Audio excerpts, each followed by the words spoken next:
নমস্কার বন্ধুরা, সম্পাস রান্নাঘরে আপনাদের সকলকে স্বাগত। আজ আবার একটা রেসিপি নিয়ে আপনাদের কাছে চলে এলাম। আজকে আমি আপনাদের বানিয়ে দেখাচ্ছি চিংড়ি মাছের পোলাও। এই চিংড়ি মাছের পোলাওয়ের সাথে আর কোনো সাইড ডিশ প্রয়োজন নেই, শুধু এই চিংড়ি মাছের পোলাও খেতে দুর্দান্ত স্বাদের হয়। তাই ভিডিওটা স্কিপ না করে পুরো রেসিপিটা দেখার অনুরোধ রইল।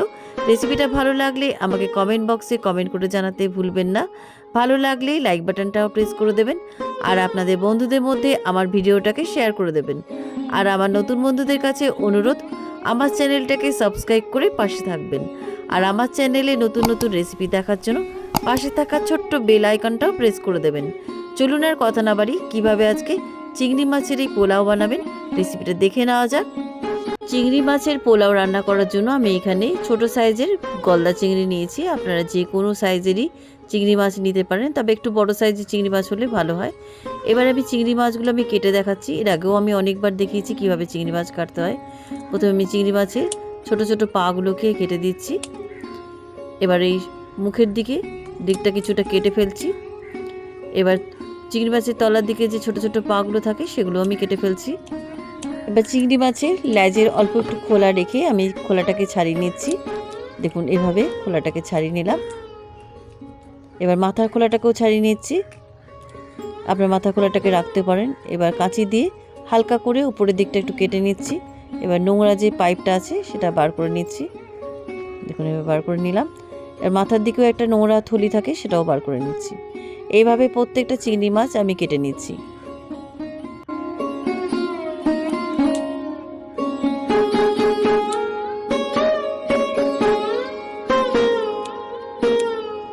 সব কটা চিংড়ি মাছ কেটে বেছে ধুয়ে নিয়ে চলে এসেছি। আর এই চিংড়ি মাছের লেজের অংশের দিকে আমি একটা করে টুথপিক গেঁথে দিয়েছি, যাতে চিংড়ি মাছগুলো সোজা থাকে। চিংড়ি মাছগুলো তেলে দেওয়ার সাথে সাথে দেখবেন কেমন গুটিয়ে যায়, আর এভাবে টুথপিক গেঁথে দিলে পরে চিংড়ি মাছগুলো সোজা থাকবে। এবারে চিংড়ি মাছের মধ্যে লবণ আর হলুদ গুঁড়ো দিয়ে খুব ভালো করে মাখিয়ে রাখছি। চিংড়ি মাছগুলোতে লবণ হলুদ খুব ভালো করে মাখিয়ে নিয়েছি। এবার এটাকে সাইডে রেখে দিলাম। এবার আমি এখানে এক বাটি গোবিন্দভোগ চাল নিয়েছি। গোবিন্দভোগ চালটাকে জল দিয়ে খুব ভালো করে ধুয়ে নিচ্ছি। চালটাকে 2-3 বার ভালো করে ধুয়ে নিয়ে আপনাদের কাছে ফিরে আসছি। গোবিন্দভোগ চালটাকে খুব ভালো করে ধুয়ে নিয়েছি। ধুয়ে নিয়ে একটা ছাঁকনির মধ্যে চালটাকে ছড়িয়ে রাখলাম, যাতে জলটা ভালোভাবে ঝরে যায়। চালের জলটা ঝরতে থাকুক, ততক্ষণে আমি আর একটা প্রিপারেশন রেডি করে নিই। এখানে আমি একটা পাত্র নিলাম। এবার এই পাত্রের মধ্যে আমি যে বাটির মাপ করে আমি গোবিন্দভোগ চাল নিয়েছি, সেই বাটির মাপ করে আমি 2 বাটি উষ্ণ গরম দুধ নিলাম। এবার এই উষ্ণ গরম দুধের মধ্যে আমি কোকোনাট মিল্ক পাউডার দিচ্ছি। এই কোকোনাট মিল্ক পাউডার আপনারা যে কোনো মুদির দোকানে পেয়ে যাবেন। এবার এই কোকোনাট মিল্ক পাউডারটা খুব ভালো করে আমি হ্যান্ড উইক্স দিয়ে মিশিয়ে দিচ্ছি। যেহেতু উষ্ণ গরম দুধটা আছে, তাই খুব ভালোভাবে মিশে গেল। এবার এই দুধের বাটিটাকে সাইডে রেখে দিয়ে ইন্ডাকশানে একটা ফ্রাই প্যান বসিয়ে দিলাম। ফ্রাই প্যানের মধ্যে আমি চিংড়ি মাছ ভাজার জন্য পরিমাণ মতো সাদা তেল দিয়ে দিলাম। তেলটা গরম হয়ে যাওয়ার পর আমি লবণ হলুদ মাখানো চিংড়ি মাছগুলো দিয়ে দিলাম। চিংড়ি মাছগুলো আমি তেলের মধ্যে শ্যালো ফ্রাই করে নিচ্ছি। চিংড়ি মাছ কিন্তু খুব বেশি ভাজবেন না, তাহলে কিন্তু চিংড়ি মাছগুলো শক্ত হয়ে যাবে। চিংড়ি মাছগুলো আমার হালকা করে ভাজা হয়ে গেছে। এবার ভাজা চিংড়ি মাছগুলো একটা পাত্রের মধ্যে তুলে রাখছি।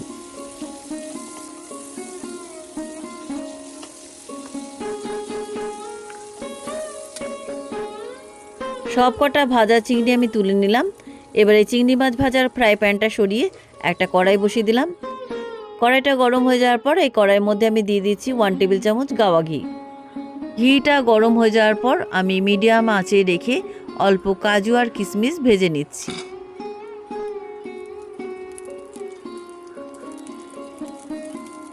কাজু বাদাম আর কিশমিশগুলো আমার ভাজা হয়ে গেছে। এবার একটা পাত্রের মধ্যে ভাজা কাজু আর কিশমিশগুলো তুলে রাখছি। এবার এই কাজু কিশমিশ ভাজা কড়াইয়ের মধ্যে আমি আরও 1 টেবিল চামচ গাওয়া ঘি দিয়ে দিলাম। গাওয়া ঘিটা গরম হয়ে যাওয়ার পর আমি ফোড়নে দিয়ে দিচ্ছি 2টো তেজপাতা, 2 টুকরো দারচিনি, 5টা লবঙ্গ আর 5টা ছোটো এলাচ। ফোড়নটা একটু ভেজে নিচ্ছি। ফোড়নের সুন্দর গন্ধ বেরিয়ে গেছে। এবার আমি আগে থেকে ধুয়ে জল ঝরিয়ে রাখা গোবিন্দভোগ চালটা দিয়ে দিলাম। গোবিন্দভোগ চালটা ঘিয়ের মধ্যে 1 মিনিট ভেজে নিচ্ছি।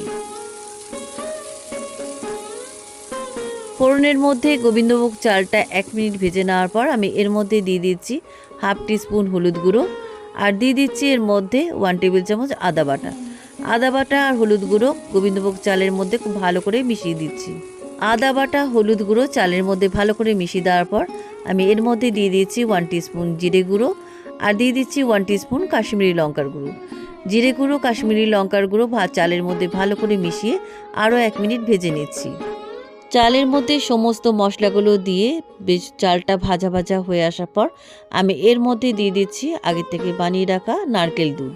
যে বাটির মাপ করে আমি চাল নিয়েছিলাম সেই বাটির মাপে আমি 2 বাটি নারকেল দুধ দিয়ে দিচ্ছি। এই রেশিওটা খেয়াল রাখবেন, যে বাটির মাপ করে আপনারা চাল নেবেন তার দ্বিগুণ আপনারা দুধ দিয়ে দেবেন। এবার আমি এর মধ্যে পরিমাণ মতো লবণ আর 1 চামচ চিনি দিয়ে দিলাম। এবার আমি এর মধ্যে দিয়ে দিচ্ছি 1 চামচ গরম মশলার গুঁড়ো। এবার সমস্ত উপকরণ ভালো করে চালের মধ্যে মিশিয়ে দিচ্ছি। গোবিন্দভোগ চালের মধ্যে সমস্ত উপকরণ ভালো করে মিশিয়ে দিয়ে এবার আমি এর মধ্যে কয়েকটা চেরা কাঁচা লঙ্কা দিলাম, ভাজা কাজু কিশমিশগুলো দিয়ে দিলাম।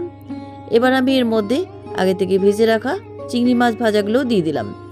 এবার সমস্ত উপকরণ ভালো করে মিশিয়ে দিয়ে এবার মিডিয়াম আঁচে রেখে আমি ঢাকা দিয়ে 15 মিনিট রান্না করে নিচ্ছি।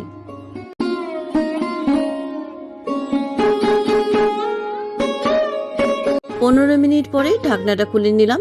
দেখুন জলটা একদম শুকিয়ে গেছে। এবার ওপর থেকে 1 টেবিল চামচ গাওয়া ঘি ছড়িয়ে দিয়ে এবার আমি খুন্তি দিয়ে আলতো করে নাড়াচাড়া করে নিচ্ছি যাতে চিংড়ি মাছগুলো ভেঙে না যায়। চিংড়ি মাছের পোলাও আমার রান্না হয়ে গেছে। এবার ইন্ডাকশানে সুইচ অফ করে নামিয়ে নিয়ে একটা থালার মধ্যে আমি চিংড়ি মাছের পোলাও সার্ভ করছি। কেমন লাগলো আজকের চিংড়ি মাছের পোলাও রেসিপি? আপনারাও বাড়িতে এইভাবে একবার চিংড়ি মাছের পোলাও রান্না করে খেয়ে দেখুন। সাথে কোনো সাইড ডিশ দরকারই পড়ে না, শুধুই এই চিংড়ি মাছের পোলাও দারুণ স্বাদের খেতে হয়। তাই রেসিপিটা একবার হলেও ট্রাই করার অনুরোধ রইল। রেসিপিটা কেমন লাগলো আমাকে কমেন্ট বক্সে কমেন্ট করে জানাবেন। ভালো লাগলে লাইক বাটনটাও প্রেস করে দেবেন আর আপনাদের বন্ধুদের মধ্যে আমার ভিডিওটাকে শেয়ার করে দেবেন। আর আমার নতুন বন্ধুদের কাছে অনুরোধ, আমার চ্যানেলটাকে সাবস্ক্রাইব করে পাশে থাকবেন। আর আমার চ্যানেলে নতুন নতুন রেসিপি দেখার জন্য পাশে থাকা ছোট্ট বেল আইকনটাও প্রেস করে দেবেন। আজ তাহলে চলি, আবার একটা নতুন দিনে নতুন রেসিপি নিয়ে আপনাদের কাছে চলে আসব। সবাই ভালো থাকবেন, সুস্থ থাকবেন। ধন্যবাদ।